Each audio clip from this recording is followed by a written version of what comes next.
बॉलीवुड के 6 एक्टर्स जिन्होंने B grade फिल्मों में काम किया। चौथे एक्टर का नाम सुनकर आपको पक्का यकीन नहीं होगा। इस लिस्ट में पहले नंबर पर आते हैं बॉलीवुड फिल्म इंडस्ट्री में अपनी एक्टिंग से सबको इंप्रेस करने वाले नवाजुद्दीन सिद्दीकी। भले ही नवाजुद्दीन को बॉलीवुड में अपनी ये स्पेशल जगह बनाने में काफी टाइम लग गया, पर आज वो एक ऐसी शख्सियत बन चुके हैं जिसके टैलेंट के सब कायल हैं। पर यह सफर इनके लिए आसान नहीं था। शुरुआती दौर में नवाजुद्दीन को छोटे रोल्स मिलते थे जिससे उनका गुजारा होता था, पर फिर जब उससे काम नहीं बना तो पैसों के लिए उन्हें बी ग्रेड फिल्मों में काम करना पड़ा। जी हाँ, नवाजुद्दीन सिद्दीकी जैसा कलाकार भी ऐसी फिल्मों में काम कर चुका है और जिस एक बी ग्रेड फिल्म से उन्हें नोटिस किया गया वो थी मिस लवली। अब बारी आती है धर्मेंद्र और मिथुन की। इन दोनों का नाम साथ में इसलिए है क्योंकि दोनों में एक बहुत बड़ी सिमिलैरिटी थी। 90s के एंड तक इन दोनों के पास एक फिक्स्ड ऑडियंस थी, यानी कि एक फेथफुल फैंस या लॉयल ऑडियंस थी। जहां धर्मेंद्र का फैन बेस पंजाब, राजस्थान और नॉर्थ इंडिया के गांव कस्बों में बसा करता था, वहीं मिथुन पर जान छिड़कते थे बिहार, बंगाल, झारखंड, ओडिशा और असम के लोग जो सिर्फ इनके नाम पर फिल्में देखा करते थे। एक टाइम ऐसा भी आया जब इनका करियर ग्राफ गिरने लगा।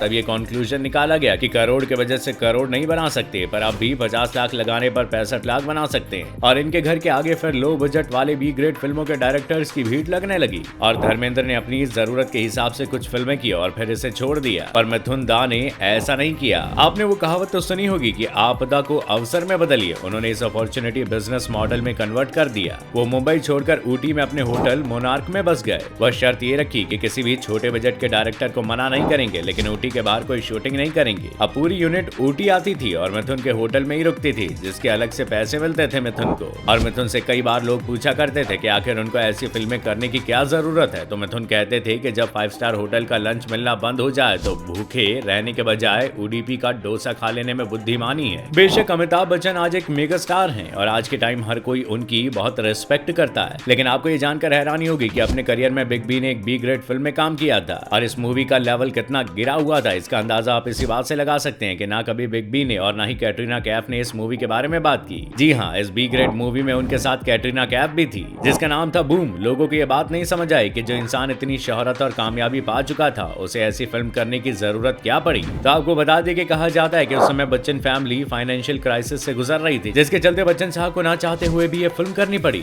बॉलीवुड के खिलाड़ी कुमार ने अपनी एक्टिंग और टैलेंट की बदौलत बॉलीवुड में बेहद बड़ा मुकाम हासिल किया है। उनके बारे में ये तो आप सब ने ही सुना होगा कि अक्षय अपने शुरुआती दिनों में इतना नहीं चले थे। उन्हें हमेशा से पैसों से मतलब रहा। जब एक्टर्स आधे पैसे में काम करके अवार्ड्स लिया करते थे, पर अक्षय ने अवार्ड से नहीं पैसों से ही रिश्ता रखा। ये बात शायद ही आप में से किसी को पता हो, लेकिन उन्हीं रीजन से उन्होंने अपने करियर के शुरुआती दौर में बी ग्रेड फिल्मों में भी काम किया। जी हाँ, आपको सुनकर थोड़ा शॉक जरूर लगेगा, लेकिन ये बात बिल्कुल सत्य है। अक्षय कुमार के करियर की सबसे बकवास फिल्मों में से एक फिल्म यही है। इस फिल्म का नाम है मिस्टर बॉन्ड। अक्षय कुमार की यह फिल्म 1992 में रिलीज हुई थी, जिसे बी ग्रेड मिला था। बॉलीवुड इंडस्ट्री के पहले सुपरस्टार कहे जाने वाले अभिनेता राजेश खन्ना ने अपने फिल्मी करियर में कई सुपरहिट फिल्में दी। एक वक्त ऐसा था जब राजेश खन्ना की एक झलक पाने के लिए लड़कियां कुछ भी करने को तैयार हो जाती थी, पर वो कहते हैं ना कि समय हमेशा एक जैसा नहीं होता और जैसे जैसे राजेश खन्ना की एज बढ़ती गई वैसे वैसे इंडस्ट्री में काम मिलना भी बंद हो चला। और फिर आया एक ऐसा टाइम जब राजेश खन्ना को पैसों की तंगी होने लगी और हाथ में काम नहीं था। तभी पैसों की कमी को दूर करने के लिए बी ग्रेड फिल्मों वफा में काम इन्हें करना पड़ा था। बॉलीवुड इंडस्ट्री में विलन और नंदू का किरदार निभाकर मशहूर हुए शक्ति कपूर। उन्होंने 700 से ज्यादा फिल्मों में काम किया। शक्ति ने विलन के किरदार को इतना बखूबी निभाया कि लोग उन्हें रियल लाइफ में भी विलन समझने लगे थे। शक्ति कपूर को क्राइम मास्टर गोगो के नाम से भी जाना जाता है, पर फिर 2005 में शक्ति कपूर का एक वीडियो सामने आया जिसमें वो फिल्म इंडस्ट्री में एंट्री करवाने का दावा करके एक लड़की से सेक्सुअल फेवर मांग रहे थे।